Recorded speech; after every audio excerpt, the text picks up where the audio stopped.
بسم اللہ الرحمن الرحیم الحمدللہ رب العالمین والصلاة والسلام علی اشرف الانبیاء والمرسلین وعلی آلہ وصحبہ الکرام اجمعین اما بعد قال اللہ تبارک و تعالی اعوذ باللہ من الشیطان الرجیم بسم اللہ الرحمن الرحیم انا انزلناہ فی لیلۃ القدر وما ادراک ما لیلۃ القدر لیلۃ القدر خیر من الف شہر تنزل الملائکۃ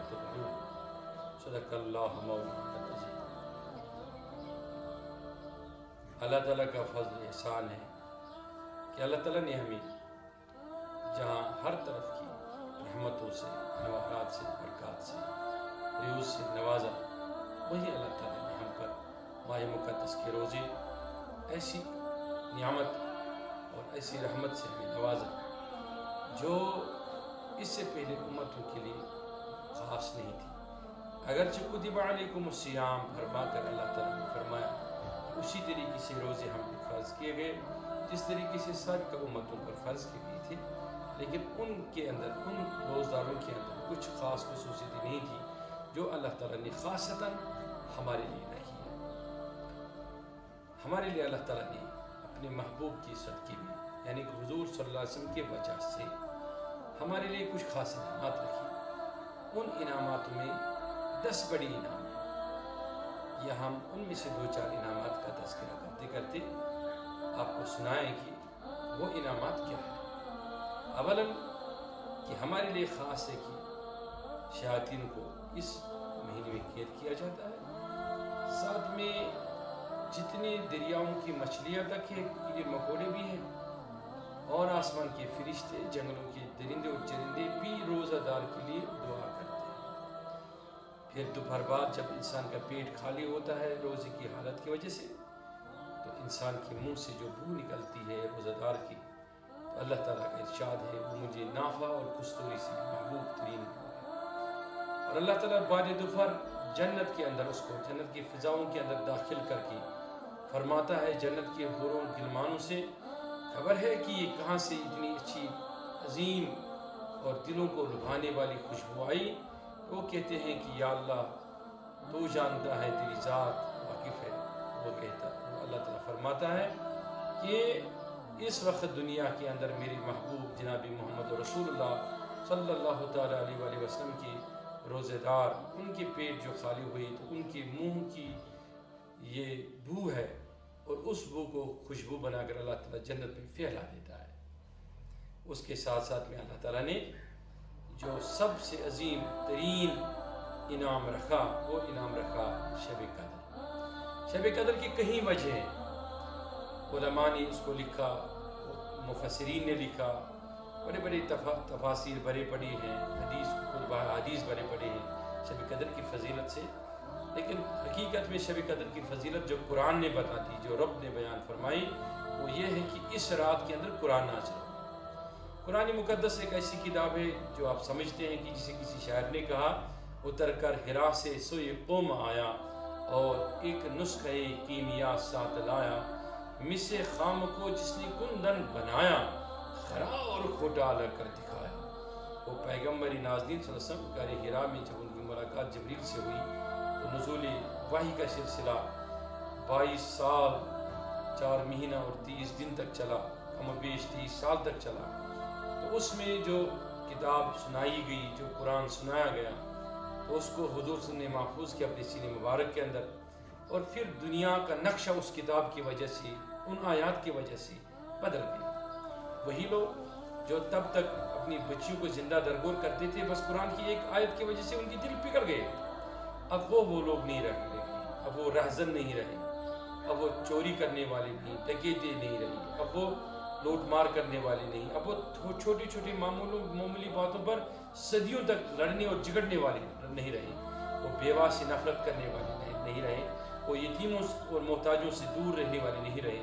وہ یتیموں کا مال لوٹنے والے نہیں رہے، وہ ایسے بن گئے کہ اپنے مالوں کو لا کر یتیموں پر نچھاور کرنا شروع کر دیا۔ وہ بیواؤں کے راستے میں کھڑے ہو کر بیواؤں کی دعائیں لینے لگے، وہ بیواؤں سے نکاح کرنے کو ترجیح دینے لگے، وہ وقیر عورتوں یعنی کہ جن کی شادی نہیں ہوئی تھی ان کے باوجود وہ اپنے نکاح میں ان عورتوں کو ترجیح دینے لگے جن کو تب تک عرب کے معاشرے میں انتہائی منحوس شے اور منحوس چیز سمجھا جاتا تھا، ان سے نکاح کرنے لگے۔ ان کی زندگیاں بدل گئی، ان کی کایا پلٹ گئی۔ آخر کیوں؟ کیا لے کے آئے تھے میرے رسول اللہ صلی اللہ علیہ وسلم غار حرا سے جس نے دنیا کی کایا پلٹ دی اور دنیا بدل گیا؟ وہ شب قدر کے اندر ہی نازل ہوا، اسے قرآن کہتے ہیں۔ شب قدر کا معنی یہی ہے کہ اگرچہ شب قدر کے دن کا تعین اس وقت نہیں ہوا تھا، جیسے ہم 21 کو کہتے ہیں، 23 کو کہتے ہیں، 25 کو کہتے ہیں، 27 کو کہتے ہیں، 29 کو کہتے ہیں، اگر جو اس وقت تعین نہیں ہوا تھا لیکن پھر بھی وہ رات شب قدر ہی تھی اتفاقی طور، جس میں پہلے بار جبریل آئے اور حضور صلی اللہ علیہ وسلم سے ملاقات کی اور پھر اقرا بسم اللہ کہا۔ اب اس میں دو بڑے فلسفے ہیں جو سمجھنے کے لیے انسان کو ضروری ہے، اور وہ سمجھے گے کہ آخر شب قدر کیا ہے۔ ایک وہ کہ غار حرا میں جب تشریف لائے جبریل تو انہوں نے حضور سے کہا کہ یا رسول اللہ صلی اللہ علیہ وسلم پڑھیے، تو جواباً حضور نے فرمایا کہ میں پڑھنے والا نہیں، یعنی معنی قاریون، میں پڑھنے والا نہیں۔ بعض علماء نے، بعض لوگوں نے اس کا معنی یہ کہہ دیا کہ نعوذ باللہ من ذالک کہ حضور ان پڑھ ہے اور وہ پڑھے لکھے نہیں تھے، اس لیے وہ پڑھنے سے قاصر تھے، اس لیے انہوں نے معذوری ظاہر کی کہ میں پڑھنے کی قدرت یا طاقت نہیں رکھتا۔ یہ تو سرے سے سارے محدثین نے اس کو خارج کر دیا۔ امام حجر اسقلانی نے خارج کر دیا، امام شرانی نے اس کو خارج کر دیا، ابو حنیفہ نے سرے سے اس کو مانا ہی نہیں، نالبسی نے اس کو بالکل مانا ہی نہیں، بڑے بڑے علماء نے اس کو رد کیا، کہا کہ دراصل اگر ایسا کچھ ہوتا کہ حضور پڑھتے نہیں یا پڑھنے سے قاصر ہوتے یا پڑھنے کی صلاحیت نہیں ہوتی تو وہ تھوڑی کتاب پہ دکھا کر اس کو دکھاتے کہ پڑھو، وہ تو زبان سے اس کو پڑھاتے۔ زبان سے پڑھنے پہ تو قدرت ہر ایک کسی انسان کے اندر ہے، تو حضور صلی اللہ علیہ وسلم کی اس میں خاص کیا تھا کہ ان کو پڑھانے کو قدرت حاصل نہیں تھی تو وہ بولتے کہ میں پڑھا ہوا نہیں ہوں یا مجھے پڑھنا نہیں آتا ہے، بلکہ جبریل امین علیہ السلام اس کو کسی تختی کو دکھا کر نہیں پڑھاتے تھے یا کسی کاغذ کا مطالعہ نہیں کرواتے، بلکہ وہ زبان سے قرآن ان کو سنا کر پڑھانا چاہتے تھے، تو اس میں پڑھنے کی قید ہی نہیں تھی، اس میں انسان کو پڑھا لکھا ہونے کی کوئی قید ہی نہیں تھی۔ تو جب اس نے کہا پڑھیے اقرا، تو حضور نے جواباً کہا میں نہیں پڑھتا۔ اس کا معنی یہ ہوا کہ حضور صلی اللہ علیہ وسلم خود خدا سے پڑھ کے آئے تھے، تو اس نے اس لیے یہ جواب دے دیا کہ جبریل آپ مجھے پڑھاؤ گے جبکہ میں اللہ تعالیٰ کا شاگرد ہوں، میں اللہ تعالیٰ سے پڑھا ہوا ہوں، تو میں اب سے نہیں پڑھوں گا۔ تب جبریل نے سمجھ لیا کہ یہ ایسے پڑھنے والا نہیں ہے، اس کی عظمت اعلیٰ ہے، تو جبریل نے حضور صلی اللہ علیہ وسلم کو اپنے بازوں کے اندر جو نورانی بازو ہیں اس سے اس کو دبوچا، اپنے گلے لگایا زور سے، جیسے کوئی یار ملتا ہے تو سینے سے لگاتا ہے، تو سینے سے جب لگایا پھر فرمایا کہ اے محمد اب پڑھیے اقرا باسم ربک الذی خلق، میں نہیں پڑھاتا ہوں بلکہ اسی کے نام سے پڑھیے جس نے تمہیں اور مجھے خلق کیا۔ تو اب حضور رکے نہیں، اب حضور نے پڑھنا شروع کر دیا، وہ پہلی 5 آیتیں ہو گئی۔ اب اس کا شب قدر سے کیا مطلب ہے؟ تھا یہ شب قدر ہی، مضمون تو شب قدر ہی کا تھا، لیکن اس وقت تعین شب قدر کا نہیں ہوا تھا۔ پھر ایک رات ایسی آئی کہ صحابہ بیٹھے تھے، قرآن پہ تذکرہ ہو رہا تھا، رمضان کی باتیں چل رہی تھی،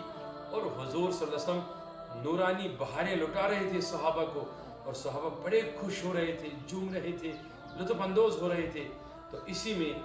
ایک صحابی نے کہا یا رسول اللہ صلی اللہ علیہ وسلم، ہم نے بنی اسرائیل کے اچھے لوگوں کے تذکرے سنے ہیں، تو آپ بتائیں کہ ان کی شان، ان کی اوقات کیا تھی، ان کی بساط کیا تھی۔ تو حضور صلی اللہ علیہ وسلم نے ایک آدمی کا تذکرہ کیا، اس کا نام شمعون تھا، شمعون غازی بھی کچھ عرفاء نے لکھا، کچھ علماء نے لکھا۔ حضور نبی علیہ السلام نے بیان فرمایا کہ وہ آدمی تھا، اس نے مسلسل ایک طویل مدت 1000 مہینے تک، جو 84 سال کا وقت کم بیش بنتا ہے، 1000 مہینہ اس نے کیا کیا کہ راتوں کو وہ شب بیدار رہا، اللہ اللہ کرتا رہا، نمازیں پڑھتا رہا، دن میں جہاد فی سبیل اللہ کیا، اور ساتھ میں روزہ بھی رہا۔ جب صحابہ نے یہ چیز سنی تو محسوس کیا کہ قیامت جب وہ ہوگی تو شمعون جیسا آدمی موسیٰ علیہ السلام کا امتی 1000 مہینہ اتنی اچھی عبادت، راتوں کو جاگنا، دن کو جہاد کرنا، روزہ رکھنا لے کے جب آئیں گے تو کہیں گے کہ اتنی عبادت لے کے ایک بندہ آیا۔ اب ہمارے عمریں ہیں 50 سال، 60 سال، 70 سال، تو ہماری امت میں سے کوئی ایسا نہیں نکلے گا جو ایسی عمل دکھائے جس سے میرے محبوب کا سر اونچا فخر سے ہو۔ تو صحابہ کے اندر یہ چیز آئی اور ان کی جو سر مقدس سے وہ جھک گئے، وہ اندر اندر سے شرمندگی کا اظہار کرنے لگے، لیکن کوئی تاب نہ لا سکا کہ ہم زبان سے حال سے بتائیں یا رسول اللہ صلی اللہ علیہ وسلم کہ ہم اندر سے یہ سوچ رہے ہیں۔ لیکن مخبر صادق، دلوں کے حالات جاننے والے محبوب، ہر غیب پر اللہ تعالیٰ جسے مطلع کرتا ہے، قیامت کے احوال، اقوال، افعال، احوال سے جسے اطلاع دیتا ہے اللہ تعالیٰ، وہ جسے اللہ تعالیٰ نے علم عطا کیا ما کان ما یکون کا، اس نبی نے بانپ لیا، دیکھ لیا میرے صحابہ کے دل رنجیدہ کیوں ہوئی، غمگین کیوں ہوئی، اور تب جا کے جب حضور نے محسوس کیا، حضور کے دل میں بھی یہ غم آیا۔ اس غم پہ جبریل امین علیہ السلام نازل ہوئے اور وہ تشریف لائے، اور تشریف لا کر کہہ دیا یا رسول اللہ، اللہ تعالیٰ فرماتا ہے آپ غمگین مت ہو جائے، رنجیدہ مت ہو جائے، خوش رہیے کہ اللہ تعالیٰ نے آج تیرے اس رنجیدگی کے باعث، تیرے خیال کے باعث اللہ تعالیٰ نے آج فیصلہ کر لیا اِنَّا أَنزَلْنَاهُ فِي لَيْلَةُ الْقَدْرِ، کہ جو انہیں بتا دیجئے اپنے صحابہ کو جن کے دلوں کے اندر یہ خیالات ہے کہ ہماری عمریں اتنی طویل نہیں، ہمارے اعمال اتنے اچھے نہیں، انہیں کہہ دو لیلۃ القدر خیر من الف شہر، انہیں کہہ دو وما ادراک ما لیلۃ القدر، تمہیں کیا پتا ہے کہ لیلۃ القدر کیا ہے؟ لیلۃ القدر خیر من الف شہر، یہ جو آج کی رات ہے، یہ رات، یہ شب، ایک رات خیر من الف شہر، وہ اس 1000 مہینے سے بھی افضل، اس مہینے میں جو اس نے عبادت کی اس سے یہ افضل ہے۔ اب آپ کے ایک خیال کی وجہ سے جو اس کو 1000 مہینے میں حاصل ہوا تھا، اس سے بہتر خالصتاً ایک رات میں آپ کا امتی جاگیں، دن میں روزہ رکھیں اور نماز پڑھیں، جو اس نے 1000 سال میں پایا تھا وہ تیرا امتی ایک رات میں پائے گا۔ اب سوچنے کی بات ہے کہ میرے محبوب کی خوشی کے لیے، میرے محبوب کا دل رکھنے کے لیے اللہ تعالیٰ نے کتنے بے شمار فضائل اس امت کے بیان فرمائے اور انعامات فرما دیے۔ ان انعامات میں یہ شب قدر ایک عظیم انعام ہے، اور ایک عظیم انعام جو انسان کو خالصتاً مسلمان ہونے کو نصیب ہے اور رمضان میں نصیب ہے۔ پھر ایک حکمت کے تحت یہ بھی ہوا کہ اللہ تعالیٰ کے محبوب نے اسے پوشیدہ رکھا۔ اللہ تعالیٰ کا محبوب چاہتا تھا کہ یہ ہر تاک رات میں جاگے، 21 کو بھی اس کو ڈھونڈے، 23 کو بھی اس کو ڈھونڈے، پھر 25 کو بھی ڈھونڈے، 27 کو بھی ڈھونڈے، لیکن اس پر علماء کا اجماع ہے کہ عرفاء اور علماء نے بیک زبان کہا کہ شب قدر کو ہم نے پایا ہے خالصتاً 27ویں شب میں، اور 27ویں شب ہی ایک ایسی رات ہے جس میں کہیں اجلاء علماء نے لکھا ہے کہ ہم نے اس کے کہیں نشانیاں ہیں۔ ایک نشانی یہ ہے کہ اس رات کے ایک حصے میں سمندر کا کھارا پانی میٹھا ہو جائے، تو اس پر کہیں محدثین نے لکھا ہے کہ ہم نے 27ویں رات کو 1000 بار دیکھا، سمندر کے کھارے پانی کی جو کھارا پن ہے، یہ اثرات ہے اس کا، وہ ختم ہو کے میٹھا پانی میں تبدیل ہوتا ہے۔ اس طریقے سے رب نے ایک اور انعام ہمیں اس رات میں رکھا، تنزل الملائکۃ والروح فیہا بإذن ربہم من کل امر سلام۔ اس دن جبریل امین علیہ السلام اور اپنی برادری کی باقی روحوں کو لے کے آتا ہے، ملائکہ کو لے کے آتا ہے، زمین پر اترتا ہے۔ جو لوگ اللہ تعالیٰ کی عبادت میں، حضور کی نعتوں میں، حضور کے درودوں میں مشغول ہوتے ہیں، عبادت میں، تراویح میں، تسابیح میں مشغول ہوتے ہیں، تو ان کے قریب جاتے ہیں اور جبریل ان سے ویسے ہی معانقہ کرتا ہے جیسے غار حرا میں میرے محبوب کے ساتھ کیا تھا، تو پھر یا مسافہ کر لیتا ہے۔ پھر ان کی کیفیت بھی بیان ہوئی ہے. حضرت علی نے فرمایا ان لوگوں کی حالت یہ ہو جاتی ہے کہ وہ اس رات میں روتے ہیں, اور رونے کی ہی حالت ہو جاتی ہے. تو ایک حدیث میں یہ بھی آیا ہے کہ جس نے ایک سرہ یعنی کہ مکھی کے سر کے مانند بھی رویا اس رات میں, اس کی گناہوں کی مغفرت ہو جاتی ہے. پھر اس کے لیے حضور کے انعامات یہ ہیں, میرے محبوب نے فرمایا یہ راتیں جو ہے رمضان کی اور آخری عشرے کی اور یہ تاک راتیں اور شب قدر کی خصوصی رات, اس میں اللہ تعالیٰ غنم جو کہتے ہیں بکریوں کو کہتے ہیں, بھیڑوں کو کہتے ہیں, جو بکریاں ہیں بنو کلب کی, ایک خاندان ہے عرب میں, ان کی جو بکریاں ہیں وہ بڑی بال والے ہوتے تھے. تو کہا کہ جو ان کے جب کے چھوٹے چھوٹے بال ہیں ان بالوں کے برابر گنہگاروں کو اس شب میں اللہ تعالیٰ جہنم سے لاتا ہے اور آزاد کرتا ہے. یہ اس حدیث کے بارے میں ایک وضاحت کروں جو بڑا غور طلب وضاحت ہے. وہ یہ ہے کہ یہ جو حضور صلی اللہ علیہ وسلم نے فرمایا کہ اس روز بنو کلب کے بکریوں کے بالوں کے تعداد میں لوگوں کی مغفرت ہوتی ہے, وہ اس امت کے لیے نہیں. وہ حضور نے فرمایا میں دیکھ رہا ہوں اس رات میں, تب ہماری تعداد نہیں تھی, تب ہم پیدا نہیں ہوئی تھی. یہ وہ لوگ ہیں جن کے لیے حضور کی شفاعت صغریٰ ہے یا شفاعت کبریٰ ہے, جو حضور سے پہلے تشریف لائے گنہگار ہیں, لیکن ہماری عبادتوں کی وجہ سے امت مسلمہ جو عبادت کر رہی ہے ان کے وجہ سے اللہ تعالیٰ جہنم کے اندر اس صاحب کا گنہگاروں کو بھی بنو کلب کے بکریوں کے بالوں کے برابر نکالتا ہے اور جنت میں ڈال دیتا ہے. اس لیے یہ جو آیت ہے اس پر اجلہ مفسرین نے لکھا حضور کے بارے میں کہ سورہ فتح کی آیت ہے کہ غفر اللہ, اے محبوب میں نے آپ کے اگلوں اور پچھلوں کے خطائے آپ کی وجہ سے معاف کیے. یہی صادق آتا ہے اس پہ کہ حضور کے وجہ سے ان کی بھی مغفرتیں ہو جاتی ہیں. یعنی اتنی عبادت ہوتی ہے اس رات کے اندر, اتنا اللہ کا کرم آ جاتا ہے کہ اللہ تعالیٰ ان سارے لوگوں کو بھی نکالتا ہے جو انبیاء سابقین کی امتیں ہیں انہیں بھی لاتا ہے, اور بنو کلب کی بکریوں کے برابر جو ان کی بال ہے آزاد کرتا ہے. اور اسی لیے جب ان کی حالت یہ ہے تو ہماری حالت کیا ہے؟ ہمارے لیے ہے تنز لیلۃ القدر خیر من الف شہر, ہمارے لیے ہے خیر من الف شہر, یعنی کہ ان کے لیے برابر 1000 مہینہ, لیکن ہمارے لیے وہ اس سے افضل ہے. یعنی ایک مطلب میں سمجھاؤں گا وہ یہ ہے کہ 1000 مہینے سے افضل کہ جو خیال حضور کو آیا نا, جو رات آئی اور ایک رات میں